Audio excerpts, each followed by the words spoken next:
welcome to the Spark Writing Festival. Tonight is our first night of community events. For our very first speaker tonight, we have Ben Bush. So Associate Professor Benjamin Bush is a designer, mentor, and educator hailing from the woodlands of Eastern Alabama. He believes in hard work, non-traditional learning environments, instilling fun into all walks of life, and building a studio culture that champions teamwork and authenticity. He teaches sophomore and senior students at Auburn University through their design studios, foundational studies, digital phototyping, and portfolio classes. Benjamin also leads study abroad programs to Ireland and the EU and volunteers with the outdoor design conference known as SHIFT, which is actually how I got to know Ben. So we talk a lot about ideas. He has me out to talk to his class. I have him out to talk to my classes. And so I'm really excited to welcome him here tonight to Spark to talk to you guys about his sketching process when it comes to organizing ideas. So that being said, Ben. All right. Thank you, Haley Cotton, so much for bringing me and continuing this dialogue that we started many years ago. I've got a little bit of, I guess, a presentation to start off with. I don't want to get this idea that like I've been drawing my entire life. My grandmother put me in art lessons when I was like maybe in fourth grade. I did that for a little while. And then I turned it off junior high, high school, and then I picked it back up in college. So I had a little bit going into it. But thankfully, Auburn's program really champions how can we give you skills instead of depending on your high school to give you skills.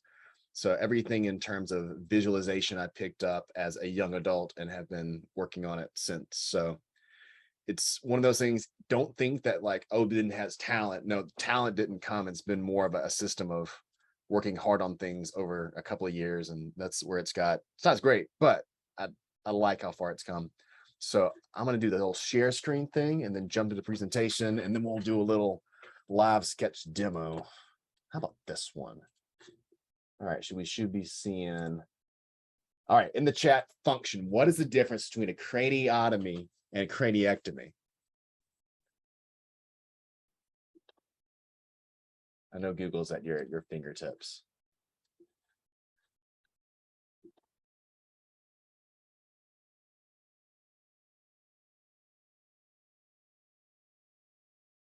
Yep. Ectomy means you remove part of the skull. So my wife's in the medical field, and so sometimes she comes on with like these horror stories, and like she's totally cool with them, but like it's not my world. And so every once in a while, I'm like, oh, this will be a really good analogy or metaphor in class. Sometimes so, sometimes not. So, anyways, when you do this, either for surgery or to reduce swelling. And so the ectomy, you're more permanently removing that part of the skull. Craniotomy is just open it up, put it back, or you do more of a arthroscopic approach. Either way, it's not my field, but I thought it was interesting because when we were talking about terms of design, you have to get the ideas out of your head. Same thing I talk with Haley a lot. And the ideas of writing or just communicating, you have to get the ideas out of your head or they can't grow. Ideas are fantastic. I'll go into this in a second, but it's all a matter of kind of like brain vomit. So the process by which you get these ideas out of your head, there is no one right or wrong way to do it. So the process is a little bit crazy. There's something about these red lines. Sometimes they're done in fabric. Sometimes they're done. Who is Pepe Silva? I don't know.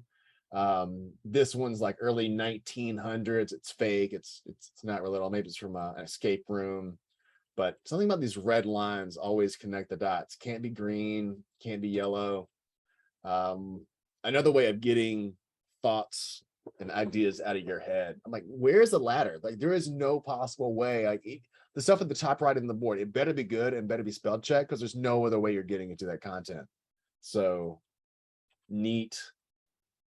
I like this approach. Like everybody else is like, all right, I'm going to do like an X on a Y chart. You know, I think it's a beautiful mind. Russell Crowe's like, I'm going to do a radial one. Okay, cool. Let's do a radial way of doing a kind of a mind explosion. Or if you're extra fancy, you'll get either a mirror or a piece of glass and be able to write your equations. And equations are funny because there's nothing but symbols holding thoughts, but we all kind of agree on the symbols. Math is not my forte. I think it's very interesting that people use the phrases like, oh, I see. and I understand interchangeably. And I was thinking about this is like when I say like, oh, I feel you. That's a different type of level of things. But in terms of sight and understanding, those are pretty kindred spirits. And I think humans are especially good, especially kids, at recognizing, aka seeing patterns and connections. And this is why it helps to get it outside of the brain and helps to visualize research. That way you can go, huh, I thought there was a gesture going in a certain direction, but now I can actually point to it and go, this makes sense. On one side of the fence, ideas are everything. Without the idea, without the inspiration, what do you have, right? We're still living in the BCs if ideas were never developed. But in order to develop them, you got to get them out, right? So I agree, they are everything. Jump over to the other side of the fence. Ideas are cheap, they're common, they're overrated, and they aren't precious. I'm sorry. I love it when students come to me like, I didn't bring my work in, but I got this idea about doing this, and it's like my eyes glaze over because I've heard this excuse so many times. Like, one, quit being lazy. Two, I'm gonna jujitsu you. You know this doesn't work with me, but I have ideas too. Let's paint it purple, and then let's add hot rod flames and fuzzy dice, and let's play Journey. These are all ideas. And they are cheap. I keep on spitting them out, but until you actually act upon them, they're just ideas.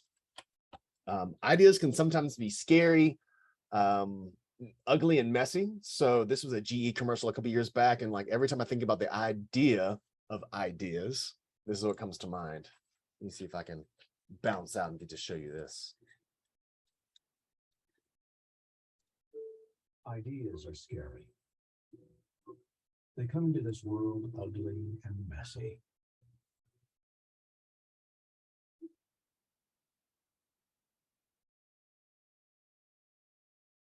Ideas are frightening because they threaten what is known. No, They are the natural born enemy of the way things are.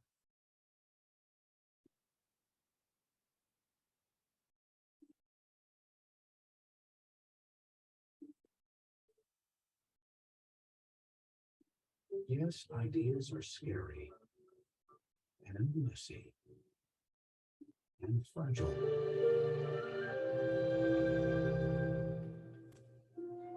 But under the proper care,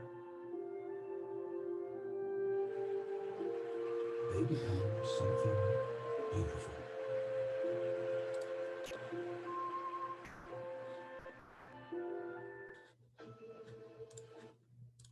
it's beautiful and makes me believe in ideas. Like not all of them turn out that way. The majority of ideas they don't make it to that point of maturation, but they have to start somewhere. And a lot of times it's kind of brutal. Like one of my beginning teachers, like, you got to kill the baby, just move on. And so if you have one idea and that's like the most perfect idea, it probably isn't. Your first one is just the first one. So it's what you make of this idea. And it takes a lot more labor. I mean, just think of the Brooklyn Bridge, for example. It took it was like 2 months to do all the planning and drawing for it. And then it took maybe a decade to actually implement that planning. It's important you have the idea up front, but without the execution, the back end, it's just a drawing and a lot of ink and paper. So I'm an industrial design professor, which means I typically deal in the realm of products. So plastics, woods, metals, grab some things around my desk. This is industrial design. This is industrial design. The shoes I have, these glasses, anything that for the most part has a human touch component and is mass manufactured falls into like our house. So this is me acting like I'm doing something. This was actually a stage shot. That's why it looks so good. One of my projects was to work for a local coffee shop, and he wanted this Japanese joinery inspired Dutch developed flat pack furniture for his coffee shop. And so I had to reverse engineer and design a couple things around it. And my job on this one, the challenge was, how do I communicate simplicity, even though it's not simple? Like, the shorter a paragraph is or an email is, chances are it took longer to write. Brevity is much harder than just letting it go, right? So my job was to emphasize simplicity, even though the hundreds of iterations of broken pieces it looks easy. I appreciate that, but it's not actually how it went down. This was more about materiality. How can I understand the parts of a shoe and then recreate parts of a shoe? This was more like, how can I communicate a style, and how do I communicate like base craftsmanship on something I did on my own sewing machine? Even though this is the one, so we typically deal with the two-dimensional, but I mean, we typically deal in 3 dimensions, but occasionally we dabble in the 2 dimensions. So how can I create a mark that what I feel encapsulates what the client is looking for? And then how do I actually talk to the client and make sure they're getting what they want? Because sometimes my opinion of what they want and what they actually want is different. And it's almost like when you pitch a really bad idea, they love it and you're stuck with it. So do you actually pitch that one, or do you develop 12 and then cut off 2 of them to actually only pitch 10? So even so, right? What in the world these 1980s arrowhead erasers have to do with this? I don't allow my students to have erasers in the classroom. I've even, I guess I do this now as a part of my job. I warned them, no one's had me do it in a while, but if I catch them erasing their designs or their ideas in development, I will take their pencil out of their hands, bite the eraser, spit it in the trash, and give them back the pencil. It doesn't taste really great. I mean, it's kind of rubbery. It's a little gristly, but I think the point's well taken. And the point is this: I'm never going to pay you to erase. No one in the profession is going to pay you to erase. If you're a writer, no one's going to pay you to erase and undo bringing ideas into the world. If it's bad, that's fine. There's nothing wrong with doing drawing a bad drawing, as long as you know it's bad. But once you get out into the world, it can be developed upon. But if no one can see it, experience, and develop upon it, you're kind of just wasting your own time. But just sitting up in there in this mass. And we have this problem sometimes with the drawing fields or even the writing fields. Is like, look at this piece of paper. This is beautiful.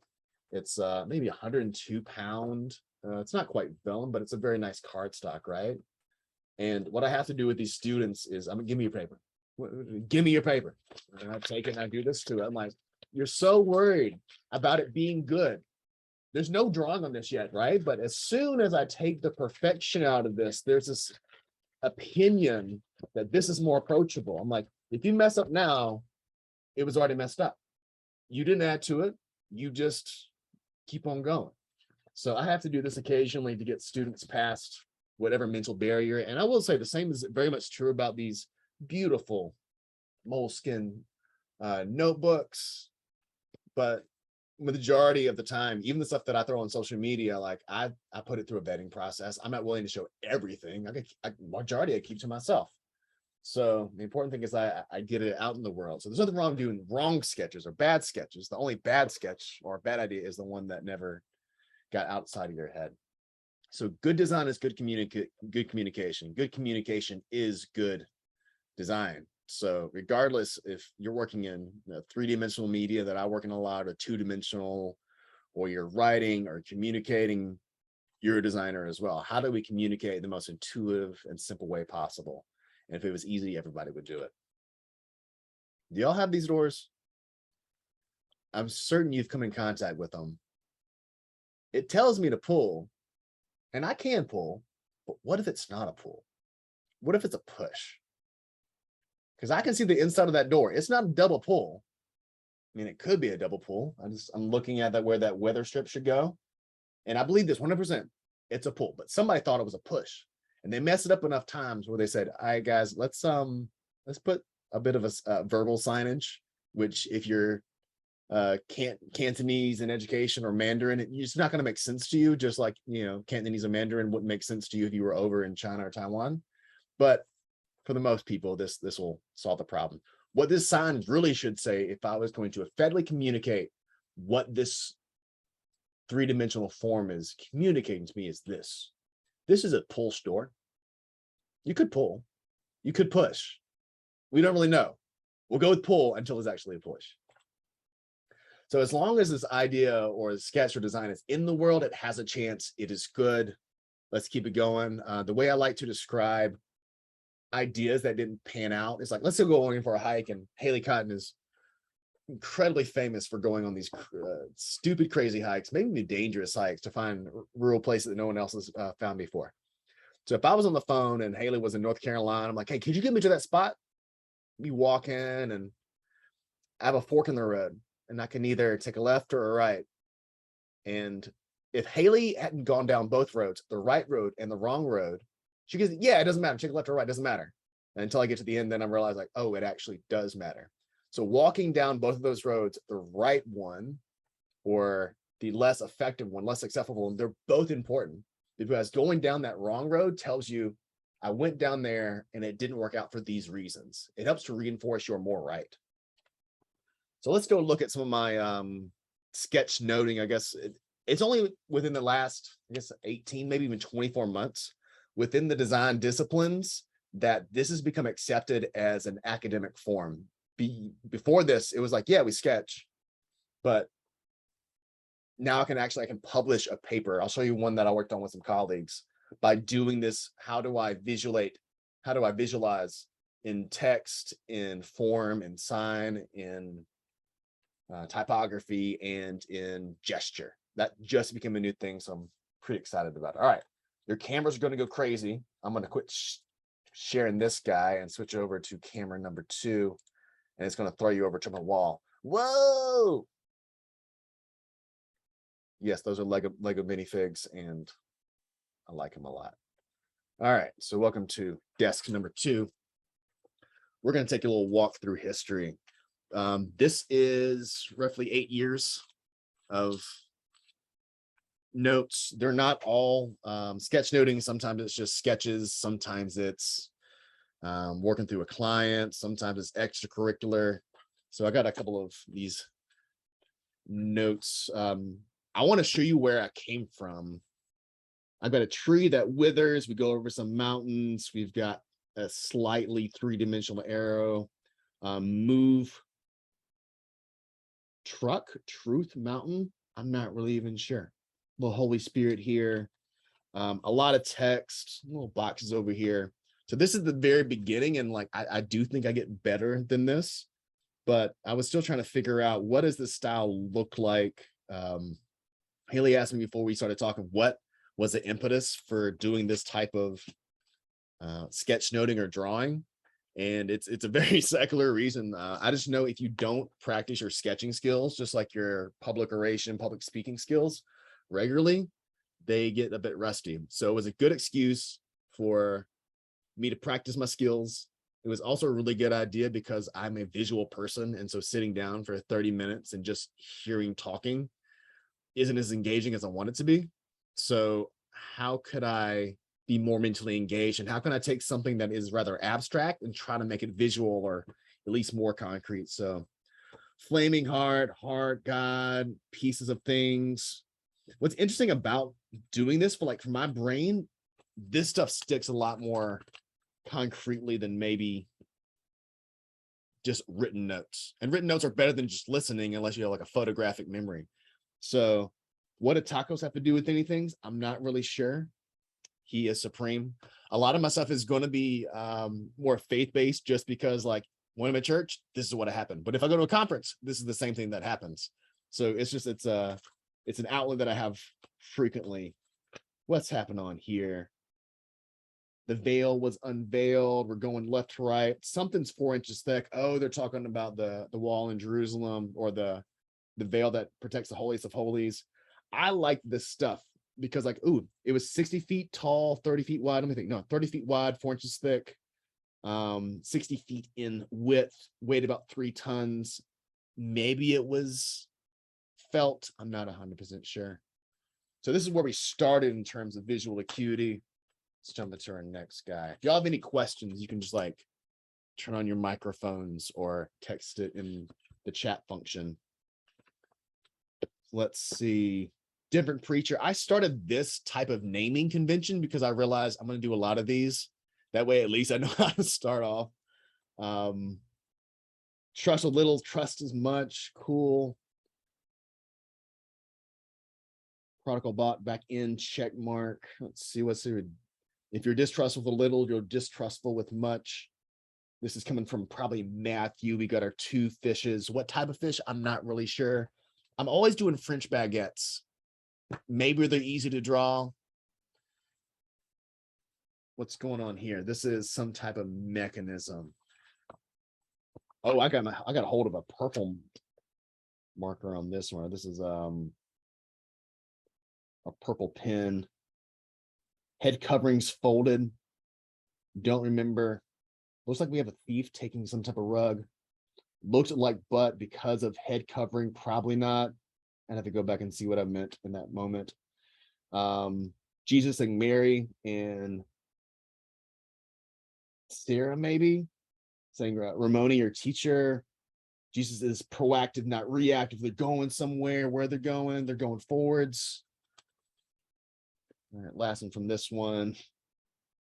Some type of urgency. What's fun is like I'm thinking through these more complex ways of visualizing stuff. Like I don't know when these are going to become helpful again, but I do like this forward thrust through like the gut, expressing urgency. Revelation is more of a symbol. We have now, we have future. Anytime I'm trying to emphasize like things over time, because at least in the English way of writing, we're always reading top down, left to right. So my gestures are always going to go down to the right. Let's see, this one has to deal with depression and anxiety and working through it. And I'm always like 100%, I'm always worried, am I going to write something or visualize something that's heretical? I don't mean to, but sometimes I'm just worried about like, what if this doesn't come across the wrong way? I hope people who know me would understand my heart and my intent not to get it wrong, but I can very much get it wrong. Let's change to a weird format. The one and only horizontal landscape sketch noting that I've done. I like it. It gets weird, especially when you're trying to write towards the end. You got people fighting, love one another because unbelievers take us seriously. Oh, dang, that's convicting. Puffs up knowledge, builds up love. We got communion. We got a tiny little cup. Once again, that's more like a ciabatta if I'm being real with you. What are we talking about? Facebook. There's this idea that there's like a secular holiness divide. I'm not really big on that. Like life should be life. I want you to be the same personality as you are in church or kicking with your homies or being with your kids or out to dinner. So at all times, I'm thinking, how can I bring like my 6 day a week self into the church? And then oppositely, how can I bring the person who is under this teaching into the other 6 days of my life? What or who should the church be? I got to do forming some clay. We don't need information, we need formation. Guys, talking around a barbecue, I can work with that. Give constant attention to it is not inspiration, be devoted. And some of these styles I try out and I like and I keep on doing them, and other ones I'm like, did that kind of weird. I don't know what's happening with this late 90s scraggly hair. I don't know why there's an ascot. Maybe there's something. If it's a meme and I can work it into this, I'm going to work it into. I don't know this angel. Faces are hard. So a lot of times I try to avoid faces because you only have you have really 2 chances to get it right. And if you don't, it becomes the most highest point of contrast on your page. But I know this angel does leg day because I felt more comfortable doing quads. We got maybe a manger scene. We do have a manger scene. We got a Fu Manchu on Joseph. We got a pregnant Mary. It's a small town scandal. Oh, little town of Bethlehem. Talking to the shepherds. I know who this dude was. I believe this is one of the shepherds I was trying to recreate. Ooh, why are we pulled by temptation? I still like this illustration. Hands pulling away from the heart. This is more like different routes you can be taken. Legitimate need, once again, French bread. So if I just look at this from like a visual standpoint, there's no hierarchy. It's like every single image is kind of given equal weight. and there's no real process. There's no real way of like connecting pieces to other pieces. So still developing my ability to visualize concepts. I get a little fancy with this one. So this is a medium tone. Everything is roughly 50% gray. I love the texture on this. And so I feel like I'm kind of cheating a little bit. I'll have a charcoal white or a white Prismacolor pencil, and I'll team that up with either a pen or a darker HB 2B pencil. Don't be a Baptist, be a biblicist. Gosh, Jeff Myers. This was maybe 4 years ago, 5 years ago. What am I trying to communicate here? Bear in mind that the 12 were lacking disciples / apostles. How long do you usually spend on each sketch? So like each tiny little thumbnail. Each tiny little thumbnail. These are almost regulated perfectly at 25 to 30 minutes. So I can almost feel intuitively a pacing of like, either I need to start adding some content or I need to start making myself smaller because it's about to run out. Very rarely where I bridge over 2 pages. On occasion, let me see if I get back to that section. I was in Ireland with the study abroad and I was getting a lecture. So I was just writing frantically. So this is kind of what the guy looked like. I think his name was Paul. And so he's walking through these things. I'm like, how can I visualize this content? So Cromwell coming in, you'll see some themes that I explore, or some approaches I explore from earlier content. Here's a fragmented version of Ireland, which is, you have Northern Ireland, Southern Ireland. If you're very astute, this looks like a bomb because it is a bomb. But for my, I need to think of one real quick. It's more like a smoke bomb than it is something, or something you would find in Mario. What else is happening? Retaliation, 1969. I like these little guys. Haven't integrated them since. Rubber bullet reality. The thing that I think I'm lacking on this is I'm just furiously, as quickly as I can, taking what I'm hearing and visualizing and throwing it down. And so it's very fun to look back and go, what was I hearing? What things did I hear? What things did I not hear? But for me, this has always worked better in keeping these thoughts like locked in my head, or making revisiting them a lot more interesting.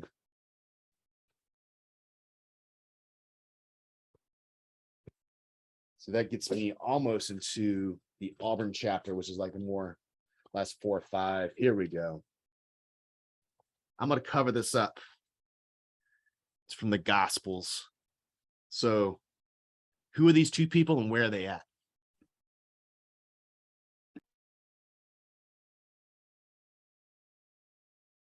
Is it the woman at the well? There you go. Is it a very descriptive well? Nah, it's kind of like a donut.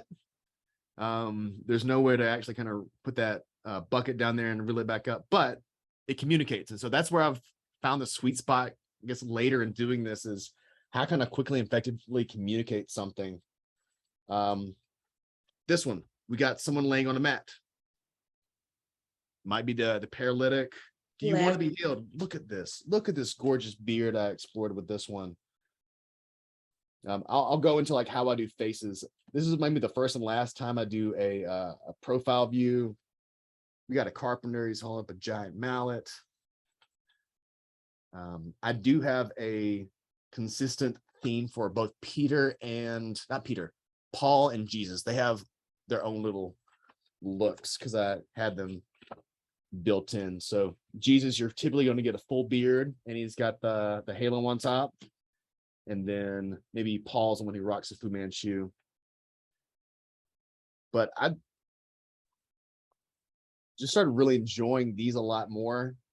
Olives that are crushed, you're talking about burning some type of fragment. You hear in the hall, they're repaving the floors. There's no time like the present to repave a floor. There's some type of hopping. There's some type of repetition I'm trying to explore here. Oh, right. There's 2 ways to go through, either going through the gate or finding your own way. Little sheep. If you don't enter sheep, the New Testament makes less sense. So it's an agrarian sheep farming society. All right. 3 more to go. how do I show pressure or subjugation or pressure on somebody? So I have hands forcing down on some type of platform, sandwiching the word is up to him, even if we don't see it, for by whom and through whom. You start getting an idea of like what are the major things, because I'm starting to work with scale better the more that I do this. We're talking about finances, tiny, right? So what are the bigger themes here, smaller themes here?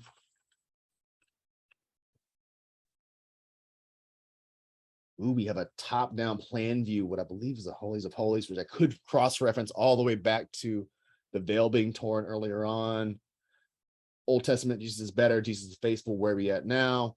At some point in my life, I don't know if I want to do this, it might be the right thing to do, but it's going to be the tough thing to do, is go back and like cross-reference all my sketch noting from like what part of the Bible is like, how did I see things build upon each other? How did my viewing of like scripture change over time? Rack, Shack, and Benny, and this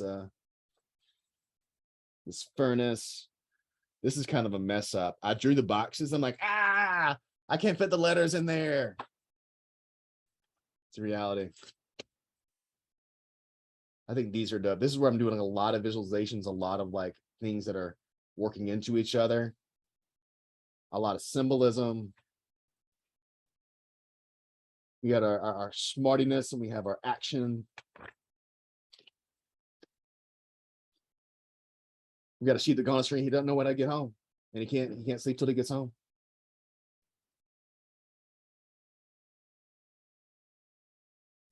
We're gonna jump to what I got right now, and then we'll take a step back. Let's see. All my eggs are Yoshi eggs because I think I love Yoshi. This was a lecture in, getting fun. This is from a lecture in Ireland. Malcolm Noonan is essentially a senator. And so I'm doing the same thing that I would do on a Sunday that I happen to be doing on a Tuesday. How can I take their thoughts and visualize them quickly? How do I go on the bigger themes? Was that the Lorax? It is the Lorax, which he referenced a Lorax. You have basically a person the equivalent of a senator saying biggering and biggering via the truffle of trees. He talks about just the consumption of the Irish economy and like just all normal economies. Do you really need that? Or are you buying into the hype that you need that? Little 3/4 view of Malcolm Noonan.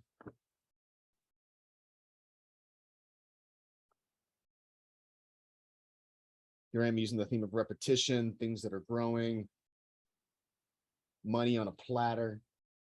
And this one was from yesterday. So we're coming from 2 Peter.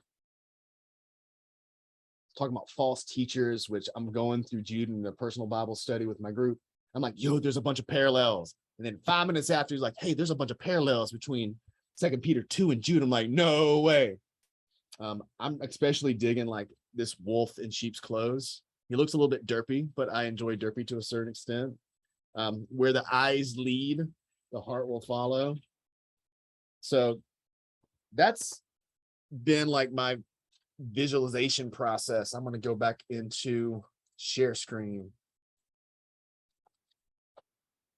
So now that we look through a couple of these things, let's talk about visual hierarchy. It's something I've gotten better at doing the more that I've done them, and they're kind of two-sided. If I didn't do them, you say, Ben, why are these pages better than the other pages? Well, I haven't shared screen.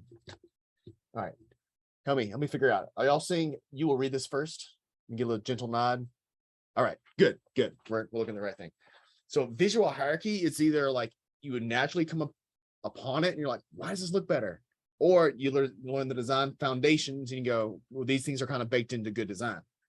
So I love this because you do exactly what it's going to tell you to do. There might be some outliers, but it's just based on a handful of principles on just visual media. So scale. I got better at scale the more I did these things. Most important, the biggest theme of the message should be the biggest. So if something's bigger, it probably is more important. If you look at your phone, what's the most important button on your phone? Does it happen to be the biggest button? Probably. You look down at your keyboard. What's the biggest button on your keyboard? Probably one you use the most. One that gets me that I'm still like, I need to throw hands at someone. Microwave. There's 2 buttons that are incredibly important, and sometimes they're not the biggest. I want feedback from y'all. What are the 2 most important buttons on the screen or on your microwave?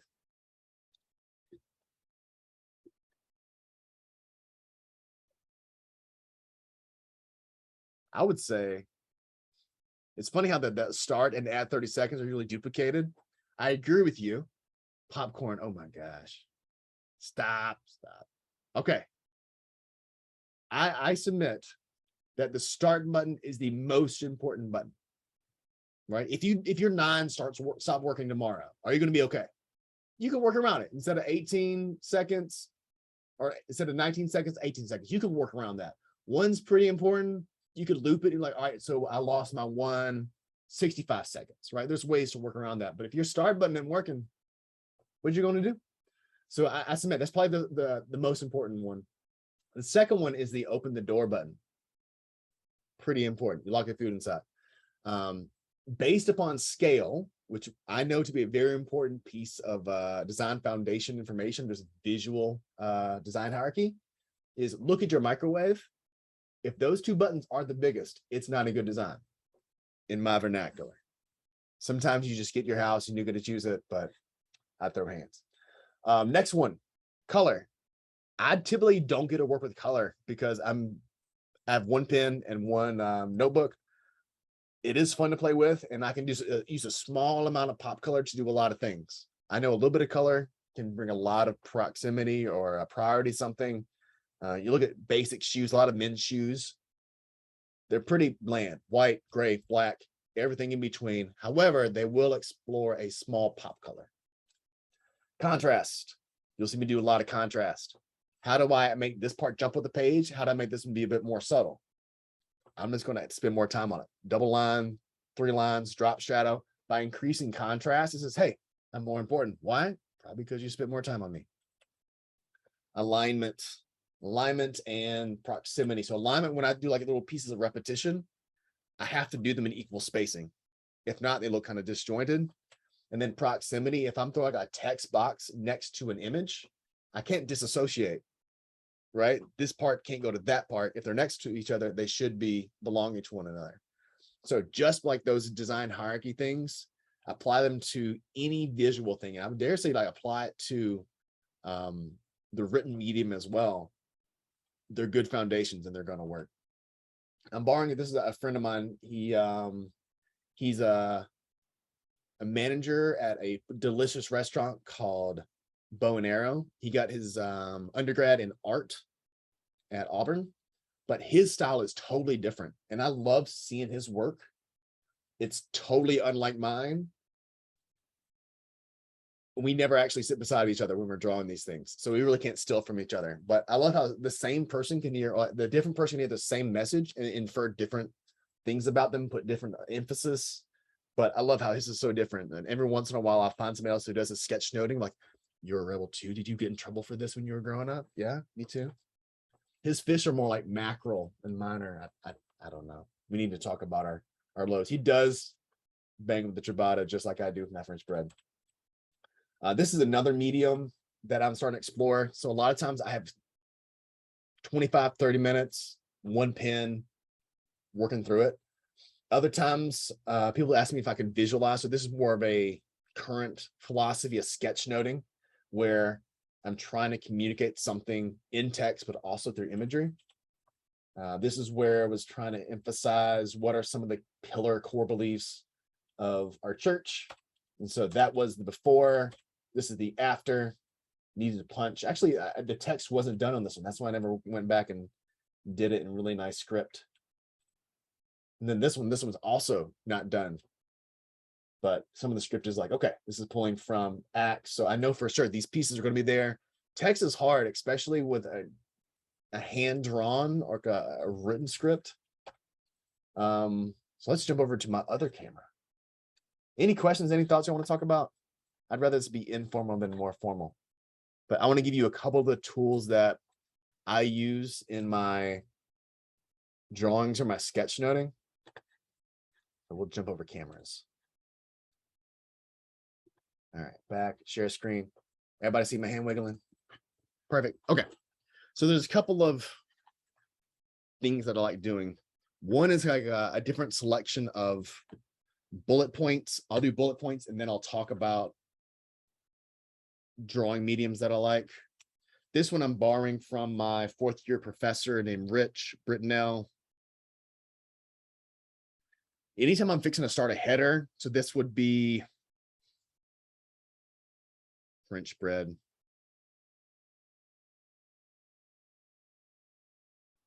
It's great, right? Everybody loves French bread. If I want to bring more contrast and more attention to this, think of this as a post-it note in the top left-hand corner. And then I'll do what's called hashing. If I cross hatch, I go against it. So that's how I bring attention to now French bread. This is a header. So now we can talk about, maybe sodium. And if you want to make it sourdough, how would we change this over? So that's one solid bullet point that I like. More seldom, I'll do circular ones. I never try to draw a circle in one go. It's too hard. Only a few people are blessed to be able to do that. But I'll draw a couple of light circles, and then I'll come back, drop some darkness, and then I'll do that hashing style just to bring more attention to a bullet point. Or so it's like I have headers and subheaders, but I do like hashing them in. If you do like this type of look, I 100% made this wrong decision for years. You don't want to go 90 degrees to them. I don't know why it is, but they never look as good as doing like 45 degrees. There's just something more visually pleasing about that type of hashing.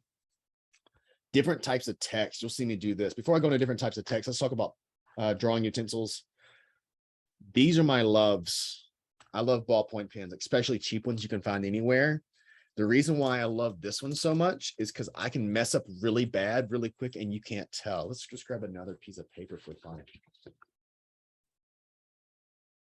So I'm gonna do a cube, and like I've done this so many times in my life that I guess I kind of know what it is. My proportions are a little off in the back. All right, I've sketched it out. It's kind of ugly. So that I did that by kind of leaning this guy on the side. What was amazing about these really cheap ballpoint Bic pens is I can draw almost as faintly as like to the point where you can't see it. And then with the same utensil, I can put down pressure. And all of a sudden, by contrast, by the virtue of contrast, all that beginner stuff starts going away. So it's like I'm drawing with like a pencil lightly and then coming over with an ink or a heavier pen or even a Sharpie, just by judging or gauging the pressure differently. If I really want to, I can go over lines more durably. Script is hard. I don't have really beautiful handwriting. So like some things like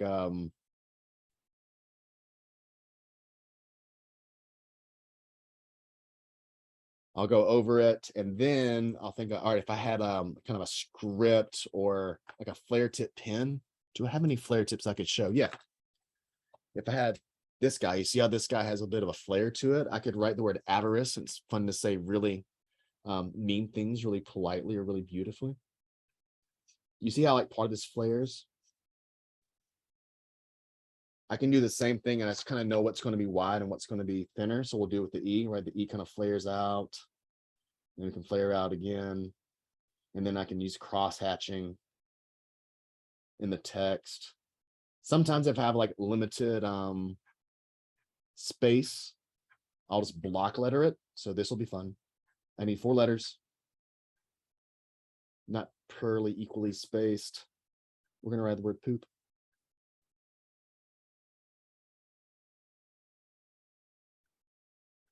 So everything done really lightly. And then I'm gonna have a little bit of overlap. So P being the first letter, be standing out front, and then I'll kind of just work that O over just a little bit. Now the O is over this next one. I'll drop it a little bit. And then the last P. You can stop up there. Sometimes I'll do drop shadow if I want to bring more importance and more prominence to this. So as the default, don't know why. Light always comes from the top left. So let's switch up utensils and make this a bit faster. So everything that's on the bottom and the right gets a little bit of extra attention on the bottom and the right. And you can see like I'm just kind of increasing contrast.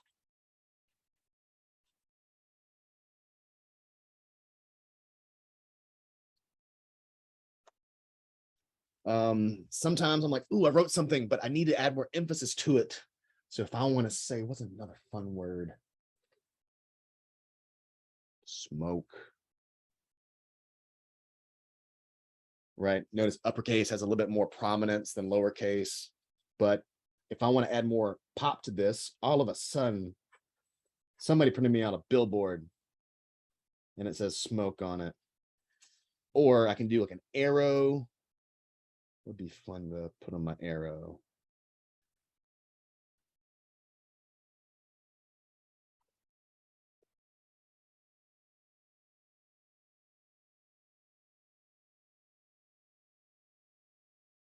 For carbs. Right? Bit ugly, but if I add contrast to it, all of a sudden, some of the stuff that I want to emphasize and some of the stuff that I want to hide goes away. What's the last thing? Peoples. You kind of know my style. They're like starfish people. And like there we go. It's a person, right? I'm here for these people. This is the type of people that I want. Has anybody played Wii back in the day before it was like really popular? Hooray, we have hands. And this person can do so much. And really, he's like he or she, I don't know. It's just a humanoid thing. Anytime I want to switch up from a default human, and I'm just like, all right, we need to have some type of female representation on this. Same circle head. There we go. I just kind of like that little bit of bangs, put it over side. And if I really want to emphasize this, then I can come back in here and hash some of the hair. I want to leave a little reflection because she's been using Pantene Pro V. I got that one from anime. So that's like my default people is it. What does that guy come from? Star Trek symbol, put a circle on top, add some hands. Another way that I do most, if I need some expression, some gesture, I guess we'll call them starfish people. I need an arm, some legs, and a hand. So that's my other gesture of people, which is arm, leggies, head right here. Need some diversity. Need to have this guy lined up nice and crisp. There we go. Afro on this one. But that's the majority of my people. I mean, I've explored other ones, but this has stuck the most. If I'm doing heads, specifically talking heads, I do a circle. And this is the weird part. If you ever like really stare at somebody's face, everybody wants to draw eyeballs up here. No. Eyeballs are like in the middle of your head. So if eyeballs are here, I've got to put like a chin. And then a nose. And then everything else after this is like kind of judgment call.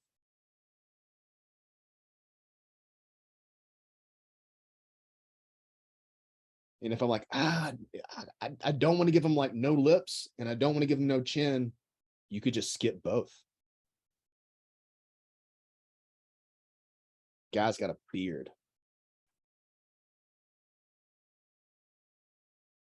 Let's make him say something. There we go. What's he saying? I don't know, but it's prophetic.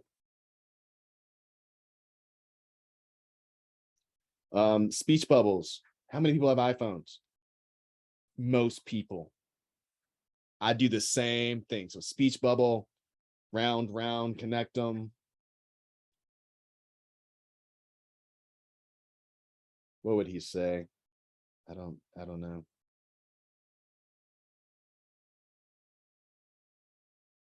It's too hot. You want to see a shiny forehead? Here we go. It's shining. That's one way I do faces, especially when I want someone to say something specifically. If sometimes I mess around with the idea of like a P face. So think about the letter P. I got a neck here, some hair, saying something, and what is a defining feature? We'll just do some very sassy glasses.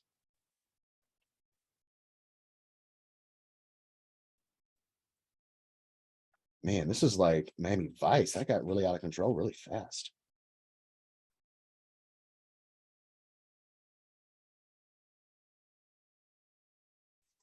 Oh, no, no. All right, so this is very important. It's not so much, I make mistakes all the time. I've just gotten really good at like, how do I clean this mistake up? Because now my 20-year-old from Miami Vice has like a chin of a lumberjack. Let's whip this out here. That's a good mistake. You've And made Candace from Phineas and Ferb. it is Candace. Oh, I'm gonna Sharpies. People who can draw really well can draw with Sharpie because they know what to do. I fear the mess out of Sharpies, but I do know this. They can cover mistakes pretty fast. So I'm gonna do what's called a vignette.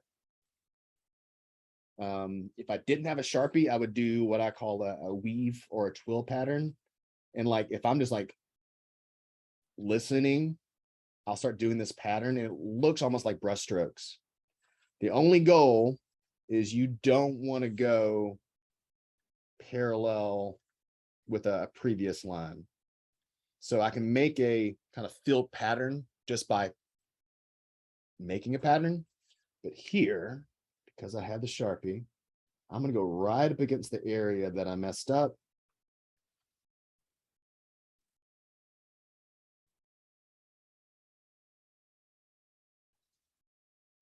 I'm going to bring these lines out. It's easier to like measure and be accurate at the beginning of a line than the end of a line.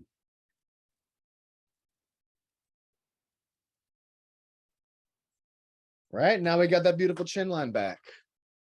Thanks, Candace, for sticking with me.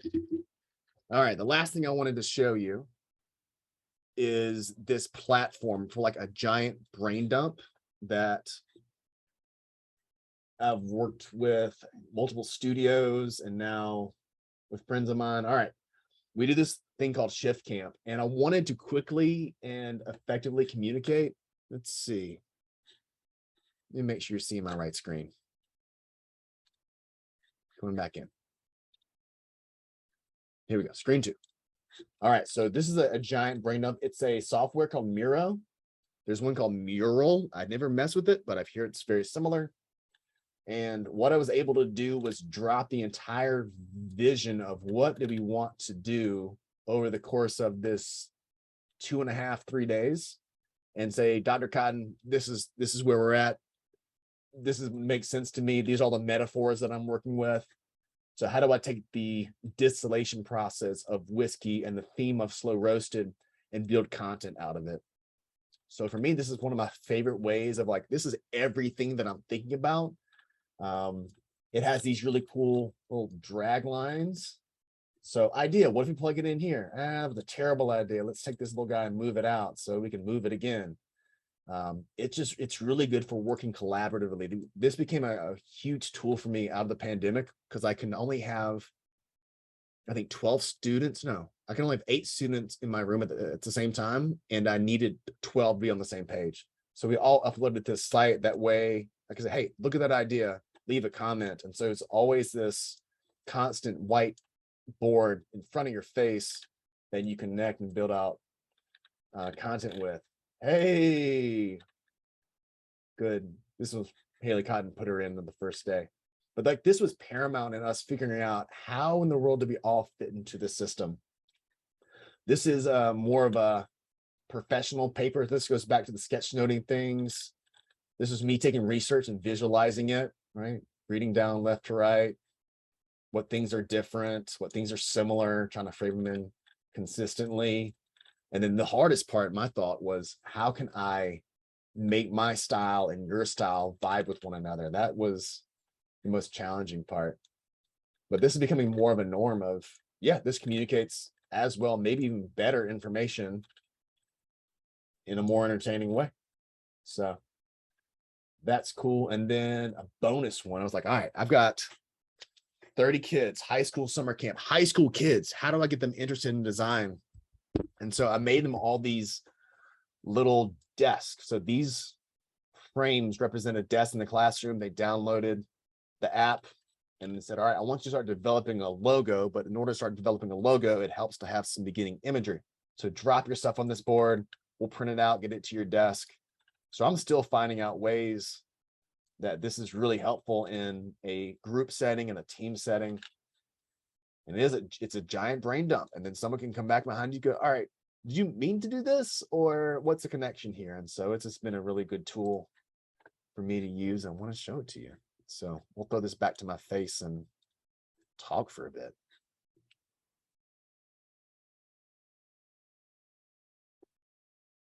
So that Miro stuff is pretty incredible. Just getting to see the way that you've organized all of the things. It's just like visually all in one place, all at one time. How did you find out about Miro?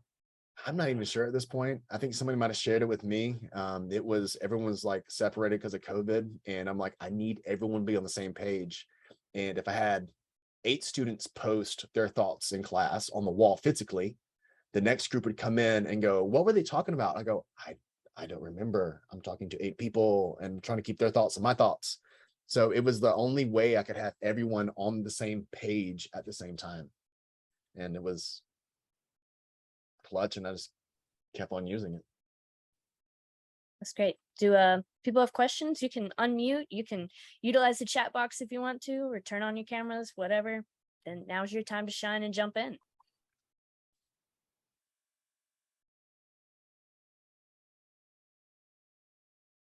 Y'all don't ask me questions, I'm going to ask y'all questions. There's no Go for it. free getting out of here.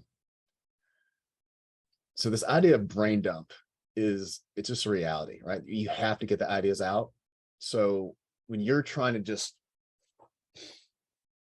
not eradicate, but like purge ideas from your head, what methods do you use? What's been successful? What's been unsuccessful? At least I know personally, it's literally just like getting it out, sitting down and writing, and just keep on writing until there's nothing else left. And then you can kind of, like you do with your sketch notes, you can kind of look back and visualize and everything, which is why I love your note process like so much, because you get to see the moments that you sort of like zero in on, and like you see your process at work there, because so much about the writing process is the thinking process. What do you do when you have a thought and you're running the thought, and then at the same time you get hijacked by another thought? How do you, because this happens all the time. I'll stop a drawing as long as it's far enough that I know what I'm doing, go to drawing B, get that fleshed out, and then come finish something earlier. How do you deal with the written process? Because it's just like, yeah, very much so. And that's just like my thinking process. Usually I have several notebooks going that are all dedicated to like different things, but I also have a to-do list that has like do now and do later. And the do later side so frequently has just like one-off little notes of like, hey, remember this, or like story about, and I'll sketch down like the plot line of something real quick, or draw like a narrative arc, just a tiny little arc, and be like, okay, this is what I'm looking at, set it off to the side so that I can come back to it later. The Notes app on my iPhone, lots of bulleted points on there that I then have to take and later move to like my notebook. Let's see. Chelsea says, very pared down bullet journal for me, and my Notes app on my phone if my bullet journal isn't near. Also voice memo on phone. Man, I find like I try to use voice memo, but as soon as I start talking, all the ideas are just, they just go. Yeah, I'm the same way, right? So my Notes app gets rather full rather quick, and then like every once in a while I'll do a note in my notebook. I'm like, this is great, but shouldn't I just keep everything consolidated? Every once in a while I'll do the worst thing, which I'll go into my calendar app and drop a note there. I don't know what type of punishment I have in store for myself by doing that. I'm like, where is it? I go search for it and never find it because I didn't put the right place. Man, I can't use the calendar app. I have to use a paper planner. If I use a calendar app, I just would get lost in all the notifications. Rachel says, I use sketching with writing to imagine spaces and to define characters. Yeah. I'd be very interested to see Rachel's like character development. I was thinking about brands, and brands are like characters, and they're supposed to grow and take on certain characteristics. Like, let me think of a brand. An Apple listening experience is going to be very different than like a Beats listening experience. They have their own brands and their own characteristics, and they should take on a life of their own and keep on going. Granted, you can really ruin those by a bad customer experience. Like, I never do any Samsung. I'll go into that story later. But how does this thing develop? How does it take the right steps? How does it reach the right audience? All these things kind of happen with physical brands, because unfortunately, like, they're connected to a brand name, a two-dimensional mark, and it goes beyond there. So yeah, that's good. It's kind of like when Coca-Cola changed the size of their cans, and people freaked out because they thought they changed the formula, because the amount of Coke in the can, like, you're used to a certain amount. So by the time you get to the end, if it's less than what you're used to, your taste buds are acclimated differently, Right. which is why they had to come up with the classic Coca-Cola to let people know, hey, we didn't change it. Trust, man, it's fragile thing. Right.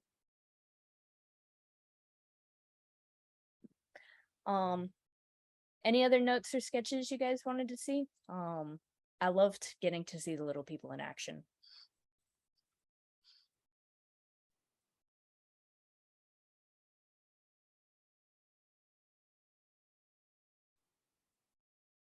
No questions? Pinterest is really good. Heather said, I use Pinterest for character building, solve plotting issues. One reference I really use a lot is the noun project. Anytime I need some type of icon, simple, and I need multiple versions of it, noun project is my favorite one to go to. You saw it a lot in my presentation. Anytime there's an icon, I didn't come up with that guy. I'm just like, oh, I need a trash can, drag and drop. So quick two-dimensional vector stuff. Noun project's really great for me. It's called the Now, N-O-W project. N-O-U-N, noun. I'll just noun. I got you. Drop it into the chat. Is it like Creative Commons type deal thing? Yep. Cool. Can you drop into the chat the Miro as well? Yep. I'll log out. You get 3 free boards, and then you can be involved in multiple boards, but you can be in charge of 3 boards yourself without having to pay. And so that's been my stick. I really see that as probably being a useful thing for world building or novel building or something of that nature. And the fun part is you can invite, it's like a massive multiplayer type thing. So Yeah. you can all a little clicker of everyone who's in there.